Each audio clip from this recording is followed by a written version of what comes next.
Hablábamos de 2 en presión lateral y de 1,5 en taludes. Acá es 3 el general. En algunos casos, porque esto lo van a ver el día de mañana, en algunos casos, con aplicación de fuerzas o cargas temporarias, se puede disminuir a 2,5. Cargas temporarias me refiero a la acción del viento, por ejemplo, o de cargas, por ejemplo, en silos de carga de cereal, digamos que no se mantiene en el tiempo, carga y descarga. En esos casos particulares se toma el coeficiente de seguridad mínimo 2,5. Los asentamientos máximos límites son variables. Normalmente se toma 1 pulgada, 2,5 centímetros en zapatas y 2 pulgadas, 5 centímetros en plateas. El de 4 es exagerado, son casos muy especiales. Esos son los asentamientos que habitualmente van a utilizar. En prácticamente todos los casos, fundaciones directas. A partir de allí, uno empieza con el proceso de verificar la carga que tiene distribuyendo a través de lo que está diseñando respecto a un área, y allí tenemos que observar qué presión admisible me va a generar cuando yo defino ese área. O sea, el manejo mío es el área del cimiento, la carga la tengo. Entonces, me tengo que manejar más allá de que sea el diseño en forma cuadrada, rectangular, circular. Hablamos de un área que defina una presión admisible que tenga que ver con la recomendada.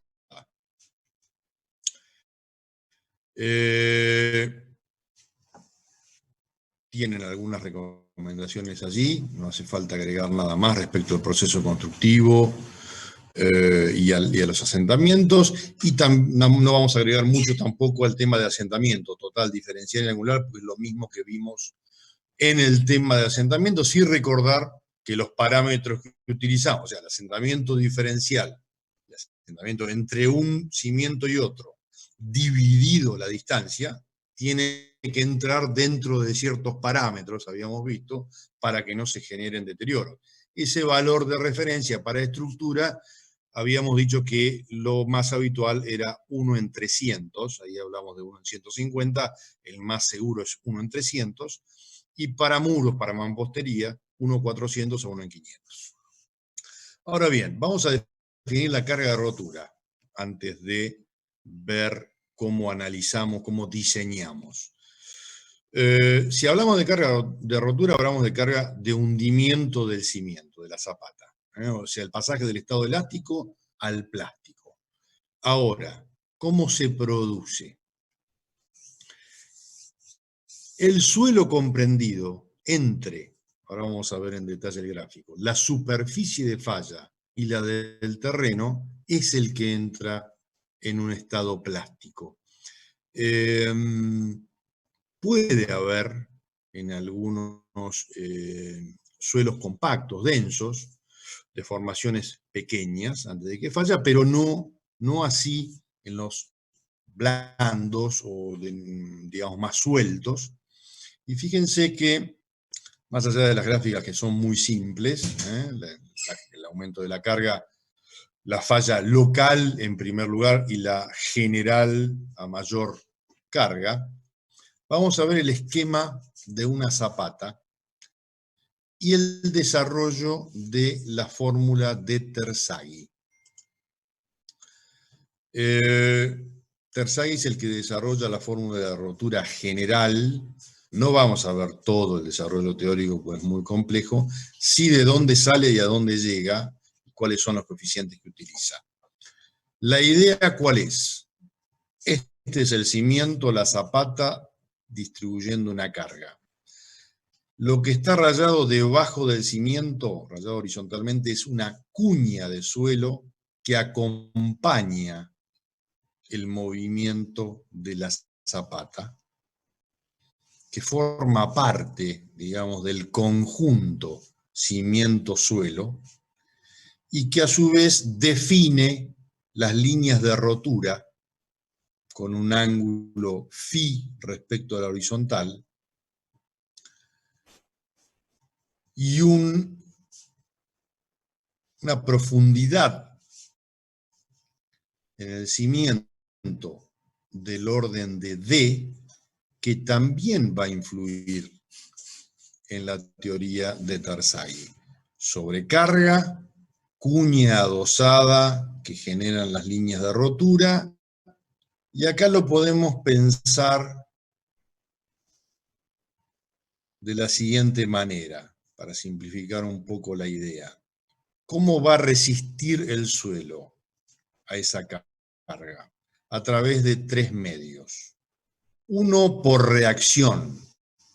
La reacción que habíamos visto, por ejemplo, en el empuje activo, empuje pasivo, algo muy similar al empuje pasivo es lo que se genera debajo de esta cuña de suelo adosada al cimiento, que es un factor de resistencia lógico, directo. En la línea de rotura, la resistencia por cohesión, si es que el suelo tiene cohesión. Y, tercer término, la ayuda de la sobrecarga.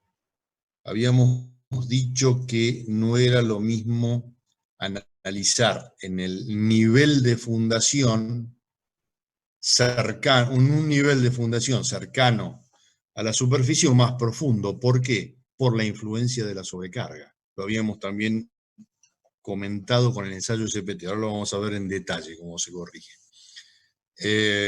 Y esto influye y mucho. Fíjense, de forma más detallada, esa cuña ABC, las líneas de rotura que forman el ángulo de fricción interna con la horizontal, la cohesión desarrollada en esas líneas de rotura y la reacción de los empujes pasivos en forma directa.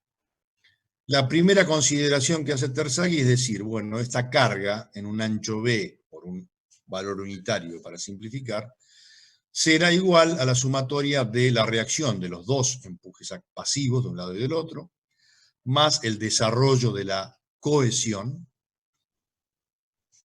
menos el peso aplicado. Desarrollando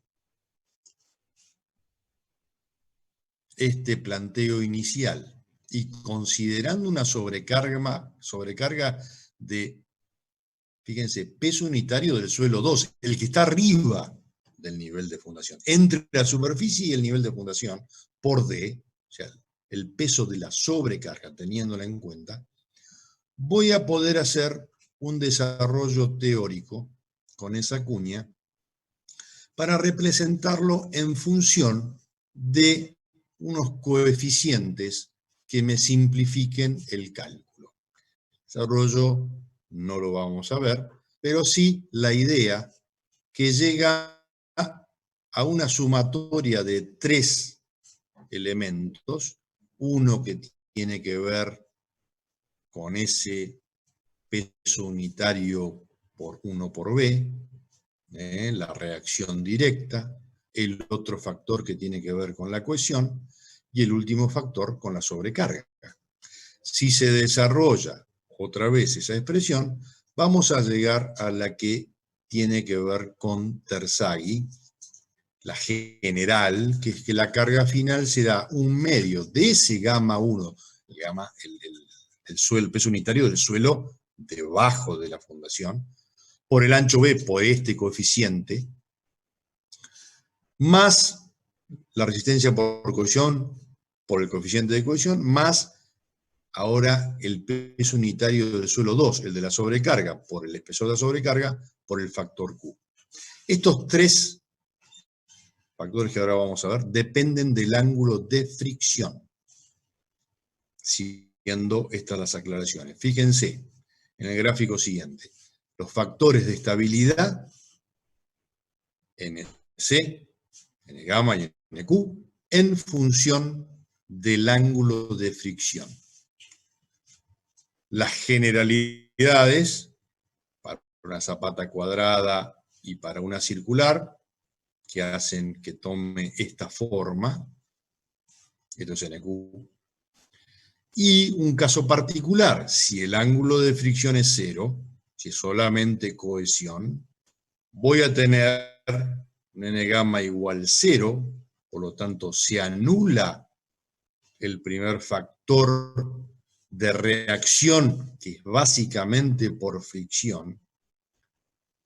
Se hace unitario el NQ, la sobrecarga se simplifica y toma el valor más importante en la resistencia de este suelo cohesivo del factor de estabilidad por cohesión.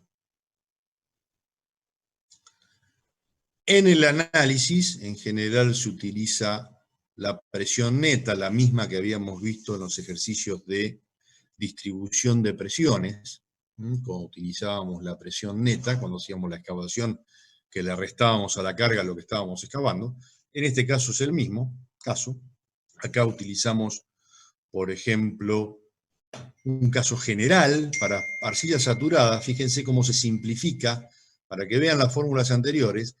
Se hace 0 el N que depende de la fricción, el N gamma, por lo tanto nos queda que la carga va a ser igual a la resistencia por cohesión por el factor NC más gamma del suelo por la profundidad de fundación. Esta es la fórmula simplificada de Kempton, que para suelos cohesivos en condiciones no drenadas, tal como dice acá, arcillas saturadas, condiciones no drenadas, se simplifica y se utiliza esta fórmula que la van a ver seguido, porque el tema de arcillas en condiciones no drenadas es bastante común.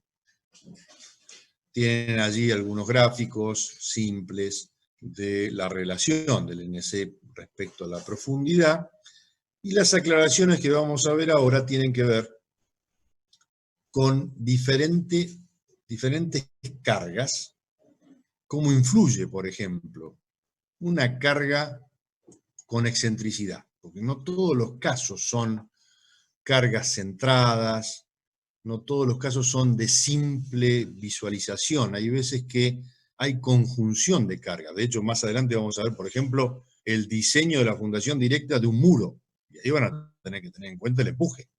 Entonces van a tener cargas horizontales y verticales. Esto lo vamos a hacer más adelante. Pero fíjense, una carga con una excentricidad, ¿cómo se maneja habitualmente? Bien, se toma un ancho útil menor.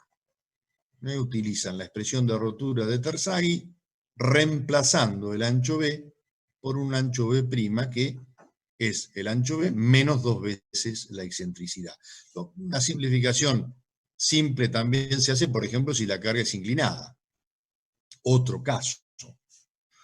Bueno, en el caso de cargas inclinadas se utilizan factores de corrección para cada uno de los 3 elementos en que divide Terzaghi el análisis, y sub gamma, y sub C, y sub Q, en función de los ángulos, del ángulo que tiene, que forma esa resultante con la vertical, y en algún caso con el ángulo de fricción, en el caso de reacción del primer elemento, y con esos factores de corrección se manejan en la fórmula.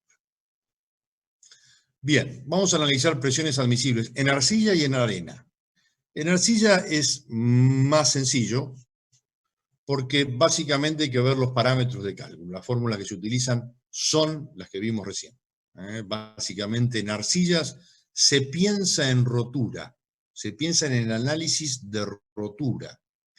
Por lo tanto, utilizo la fórmula de Terzaghi para cada tipo de fundación, cuadrada, circular, etc. Y veo qué parámetros uso. No tengo drenaje, muy bien. Parámetros no drenados, CU, FISU. Hay drenaje, hay consolidación, parámetros efectivos, C', Φ', coeficiente de seguridad mayor que 3, como decíamos, y fíjense que acá tienen los asientos admisibles, y ahí agregamos el intermedio, porque en realidad para zapata continua es usual utilizar el término medio, un asiento admisible de 1,5 pulgadas. Es de 1 pulgada para zapatas y habíamos dicho de 2 pulgadas para plateas. El único tema en arcillas que hay que aclarar es que en arcillas preconsolidadas hay que ver dónde tengo el rango delta P de presión, porque fíjense en la gráfica, muy sencillo, si el delta P está anterior a la carga de preconsolidación, deforma mucho menos, y si es posterior, la deformación es prácticamente como en una arcilla normalmente consolidada. Recuerden que las deformaciones entre una arcilla y la otra son muy diferentes. Ese es un tema a tener en cuenta en arcillas. Ahora vamos a ver en arenas. ¿Por qué nos interesa más? Porque la gran mayoría de los diseños de fundaciones directas son en suelos granulares. La gran mayoría. En arcillas, sobre todo en arcillas blandas, recuerden que los asentamientos eran muy grandes, inadmisibles, por lo tanto habría que utilizar drenes o métodos para acelerar el drenaje, o normalmente para, digamos, equipos, tanques, edificaciones importantes se usan pilotes. Lo habitual para suelos granulares con cierta resistencia es la fundación directa. Entonces, ¿qué vamos a aclarar de lo que está desarrollado aquí en el apunte para ayudarlos a entender? Que fundamentalmente usamos el criterio de asentamiento máximo. O sea, tal como les dije que en arcilla lo habitual era hacer el análisis por rotura, ver el valor de rotura y ponerle un coeficiente de seguridad. En suelos granulares, el análisis es el criterio de asentamiento máximo. ¿Por qué? Porque en la gran mayoría de los casos, el asentamiento máximo se da con un coeficiente de seguridad rotura que no llega al valor límite. Tenemos siempre, en la mayoría de los casos, no digo siempre, la mayoría de los casos un coeficiente de seguridad mayor de 3. Por lo tanto, se analiza como asentamiento máximo admisible, porque puede ser que yo haga un análisis por rotura y me dé un coeficiente de seguridad mayor de 3 y piense, esto está bien diseñado. Pero si la deformación supera, en el caso de la zapata aislada, a 1 pulgada, o en el caso de una platea, 2 pulgadas, por más que el cimiento no llegue a la rotura, el asentamiento que genera produce deterioro, produce fisuración o agrietamiento en la estructura. Por lo tanto, yo limito el análisis al asentamiento admisible y sé que la rotura está asegurada. ¿Cuáles son las consideraciones que aquí puede generar? Porque está bastante bien explicado, no vamos a entrar tan en detalle, pero fíjense un par de conceptos. Y están marcados. El asentamiento provocado por zapatas que transmiten la misma presión admisible es mayor para la zapata de mayor ancho. Ojo, misma presión admisible. No son iguales las zapatas, porque una puede tener más carga que la otra, por eso son distintos los diseños. Las dimensiones son diferentes, pero la presión admisible es la misma. Ahora, la que tiene el mayor ancho tiene mayor asentamiento. ¿Por qué? Porque el bulbo de presiones, recuerden ustedes de los primeros temas, pero si no recuerdan, lo vamos a decir ahora, tiene que ver con el ancho en forma directa. El bulbo decíamos que se extiende hasta una cierta profundidad del orden de 1,5 el ancho y genera distribución de cargas hasta 2 veces el ancho del cimiento. Por lo tanto, el valor B es fundamental y por eso lo van a ver en todas las fórmulas que vamos a repasar ahora, tanto para presión admisible como para coeficiente de balasto. Ese es un primer concepto importante. El otro es que el asentamiento para una misma presión admisible disminuye con la profundidad de fundación. Y esto claramente está vinculado con la sobrecarga. Si yo tengo la misma presión admisible en una zapata a mayor profundidad, tengo una mayor sobrecarga, por lo tanto, que me ayuda, digamos, como vimos, por lo tanto la deformación de asentamiento va a ser menor. Dos conceptos importantes que hacen al diseño cuando ustedes realicen diseño, por ejemplo, de zapatas de un edificio. En general se toma la zapata de mayor ancho, se le limita el asentamiento de 1 pulgada. Entonces se aseguran que todas las zapatas de menor ancho van a tener asentamientos menores. Ese es un concepto general del diseño de las fundaciones directas. Y con esto que se asegura que la distorsión, lo que hablábamos hace un ratito, esté dentro de los parámetros que yo quiero. Generalmente de 1 en 500 es el valor de referencia que más se toma.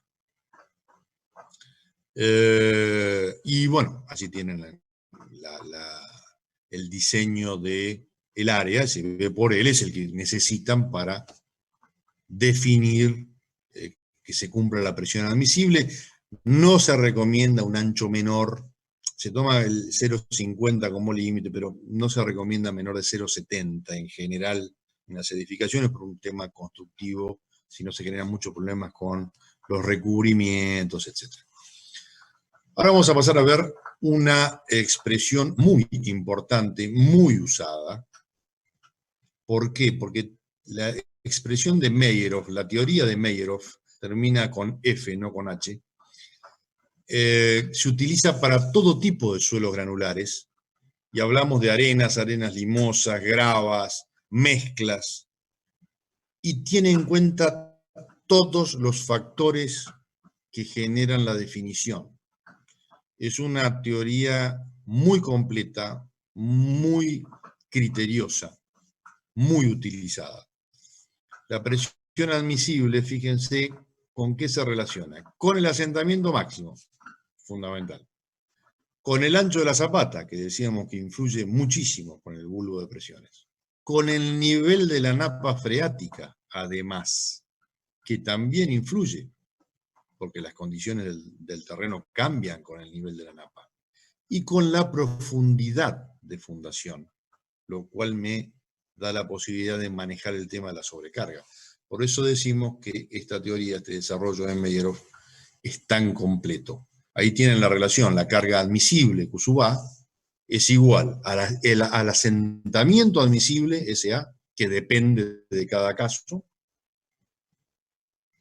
Sabemos los límites, y ahora en los ejercicios vamos a ver cómo se maneja ese valor, por el valor N del ensayo SPT, sobre 12 por la relación, fíjense, el ancho más un pie más 0,30 al cuadrado sobre el mismo ancho. Fíjense que el ancho influye y mucho en la definición del valor de carga admisible, por un coeficiente de napa y por un coeficiente de sobrecarga, que ahora en la página siguiente lo vamos a ver. ¿Qué tomo como valor N del ensayo SPT realizado? Básicamente el promedio del medido debajo en el bulbo de presiones en su desarrollo principal, 1,5 del ancho. Se puede tomar hasta 2B, se puede, pero lo habitual es tomar el promedio en 1,5 del ancho B como profundidad. Ese valor lo tengo que corregir por el efecto de la profundidad. Ya habíamos explicado cuando hablamos del ensayo que la energía es siempre la misma, por lo tanto, un ensayo, un resultado a 1 metro no puede tener el mismo valor que un resultado a 5 metros, porque la sobrecarga es totalmente distinta. Entonces, tengo que utilizar un factor de corrección que tenga en cuenta esa sobrecarga. Y ese factor es el factor que vemos allí, el CN, que está inversamente proporcional al peso unitario efectivo, a la presión efectiva. Valor del peso unitario efectivo por la profundidad. Fíjense, ese CN, ese 0,77 por el logaritmo decimal de 20 sobre la presión efectiva en kilos centímetros cuadrados, si no el 20 puede ser 200, digamos, si estamos en otra unidad, en toneladas, metro cuadrado. Pero fíjense, ese CN multiplicado por el N promedio va a ser el valor del N corregido. No es menor esta corrección, no es menor. Y no es menor tampoco el valor que surge de la definición del ancho B. Fíjense que allí tienen algunas relaciones. Para presiones efectivas de estos valores, ese 0,25 kilos centímetro cuadrado es lo mismo que 2,5 toneladas metro cuadrado. Por lo tanto, si tomamos gamma sumergido efectivo de 1 tonelada metro cuadrado, estamos hablando de 2,5 metros. Hasta allí el factor de corrección es 1,5. Fíjense que a 5 metros baja a 1,2. Y después de los 10 metros, esto por supuesto influye mucho en el tema de pilotes, ya disminuye de la unidad. A medida que aumenta la profundidad en pilotes de 20 metros de profundidad, o digamos valores de presión efectiva de 2 kilos centímetros cuadrados, fíjense que ya disminuye el valor N medido en el 20%. Los factores de Napa tienen en cuenta la profundidad de Napa, profundidad de fundación y el ancho de cimiento, y el factor de profundidad que tiene en cuenta la sobrecarga, la cota de fundación respecto al ancho. Dos factores que ayudan a tener un valor de presión admisible muy certero. Hay una relación entre el N medido y el ángulo de fricción, que se utiliza para corroborar lo medido en el campo. Bien, terminado con Meirov, tiene un ejemplo muy simple allí de una excavación, que es básicamente el proceso inverso al diseño de fundaciones. Hasta dónde puedo excavar sin que se genere un desequilibrio. Entonces, si es arcilla, utilizaré la carga última, la misma forma que habíamos visto, la simplificada, igual a 0, y sacaré la profundidad hasta donde puedo llegar con un coeficiente de seguridad, normalmente se toma mínimo 1,5, bueno, la profundidad máxima a la que puedo excavar será esta relación para que se mantenga el equilibrio en la excavación. Bien, ahora vamos a ver un par de métodos de medición de asentamientos rápidos, inmediatos, o sea, asentamientos en suelos granulares, porque ellos son rápidos, no los asentamientos en suelos cohesivos que ya vimos detalladamente que son a largo plazo. No vamos a aclarar mucho acá porque está bien desarrollado en el apunte, bien claro, digamos, no tiene ninguna complejidad. Básicamente la relación del asentamiento inmediato tiene que ver con el ancho de la base, como siempre, con el módulo de elasticidad, porque estamos hablando de una teoría elástica, de formaciones pequeñas. Factor de forma, que ese sí tiene en cuenta, como tal como se ve en la tabla, qué tipo, qué forma tiene la zapata que estamos diseñando y dónde. Si queremos saber el valor en el centro de esa base o en uno de los extremos. Así sí influye. Y después el módulo de Poisson, etc. No tiene tienen algunos valores referencia del módulo elástico en función de N, o para arcillas, también el módulo elástico para arcillas. El formato tiene allí la forma general de una superficie rígida, que el asentamiento en promedio es algo inferior al de una base flexible. Pero fíjense, la forma en general en arcilla es mayor en los extremos, en arena es máxima en el medio. Es un digamos, un formato general a tener en cuenta cuando uno hace un ejercicio, ver si cumple con esta norma, lo que estoy calculando. Y cuando tengo un estrato firme, cuando el estrato, digamos, que voy a analizar debajo de mi cimiento está limitado, también tengo que tenerlo en cuenta. Porque yo había calculado en el caso anterior, fíjense, método elástico, pero perfil de suelo homogéneo e infinito. O sea, ninguna variación para utilizar esta fórmula general de teoría elástica. Si yo tengo una limitación de espesor de ese suelo, lo tengo que tener en cuenta. ¿Por qué? Y porque el bulbo de presiones se encuentra con ese estrato firme, no tiene el espesor infinito que veíamos recién, por lo tanto, tengo que utilizar coeficientes que tengan en cuenta las relaciones. El ancho siempre aparece L sobre B, largo del cimiento respecto al ancho, y el espesor del suelo, hasta el límite del suelo duro, respecto al ancho.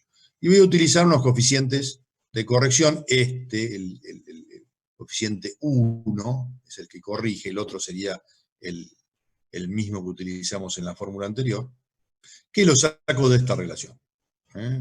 Entro en un gráfico H sobre B, coeficiente de corrección, y L sobre B, con estos dos datos saco el coeficiente. Otro método puede ser el Smerman, es también muy sencillo, gráfico, tiene en cuenta la presión neta, tiene en cuenta una deformación específica. Con esa deformación específica nosotros podemos utilizar este gráfico con la variación de Z sobre B, que aumenta hasta una profundidad, una relación de Z sobre B 0,5 y después empieza a disminuir. Voy a poder sacar el valor que voy a utilizar en estas integrales si es que tengo diferentes espesores, diferentes suelos. Voy a hacer una sumatoria, ¿no es cierto?, de esta deformación específica en función de este factor de influencia que saco del gráfico por la carga a tener en cuenta, la carga que tengo que analizar. Como esa sumatoria, saco un valor de asentamiento inmediato o rápido. Y acá llegamos a el tema que les comenté al principio, que en muchos casos se encuentran con diferentes tipos de carga. Un caso típico es el muro de sostenimiento, cómo diseñar la fundación de ese muro. Tengo el peso del suelo, del muro, pero también tengo empuje activo. Entonces, la resultante que voy a tener va a ser un valor de R inclinado que va a generar un valor horizontal, RH, y uno vertical con una cierta excentricidad. Por lo tanto, el gráfico va a ser, no es triangular, sino que genera un gráfico trapezoidal. Fíjense que acá tengo un valor de inicio, no es 0, porque tengo una excentricidad.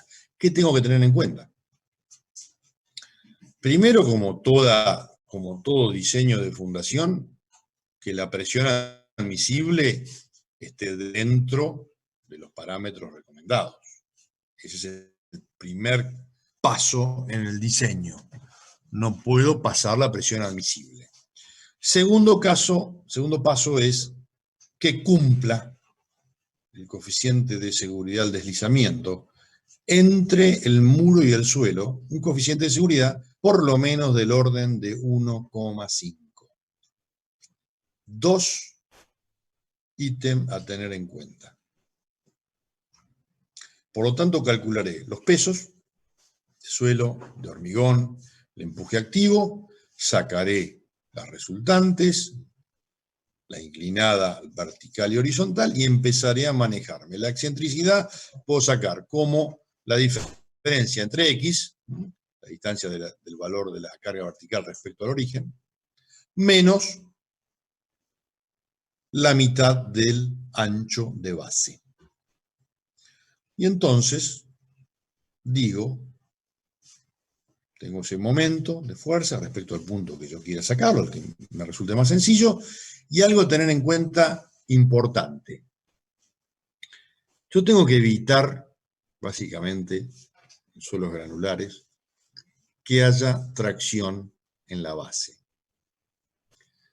Que generar tracción en un diseño es sumar un problema. Entonces, si quiero evitar esfuerzos de tracción en la base, tengo que obtener una resultante que caiga dentro del tercio medio de la base. Por lo tanto, se tiene que cumplir que la excentricidad sea menor o igual al ancho del cimiento dividido 6, que esté dentro del tercio medio. Eso es un tema importante en el diseño de fundaciones directas cuando tengo cargas verticales y horizontales. Y otro tema que voy a tener en cuenta es, cuando saco el coeficiente de seguridad del deslizamiento que habíamos comentado recién, no tengo en cuenta la resistencia pasiva, digamos, pongo del lado de la seguridad, pues no sé en el diseño inicial qué espesor va a tener el cimiento, qué valor puede tener ese esfuerzo, esa reacción pasiva, y hago una relación directa, la carga vertical por la tangente del ángulo de fricción suelo-muro, normalmente se toma como 2/3 del ángulo de fricción interna, ese valor vertical multiplicado por la tangente lo puedo relacionar con la resultante horizontal. Esa relación, que utilizamos mucho en taludes, me tiene que dar un valor de coeficiente de seguridad mayor o igual al que yo busco. Estas son las premisas a tener en cuenta en fundaciones directas para muros de sostenimiento, que son casos muy particulares. Más allá de la presión admisible, que es el parámetro en fundaciones directas más importante, otro parámetro que se utiliza mucho en el diseño y cálculo, los que se dedican a diseño estructural le dan gran importancia al coeficiente de balasto porque entra en todos los programas de diseño de fundaciones flexibles, que en muchos casos son las que se utilizan. En esos programas son muy importantes los valores de coeficiente de balasto. ¿Qué es el coeficiente de balasto? Básicamente el parámetro que relaciona la presión aplicada, fíjense las unidades allí en el gráfico, kilo-centímetro cuadrado, presión aplicada respecto a la deformación que genera esa presión. Por eso el coeficiente de balasto tiene como unidad kilogramo sobre centímetro cúbico o tonelada sobre metro cúbico, que es lo que van a ver siempre. No es porque se define como un peso unitario, como un peso,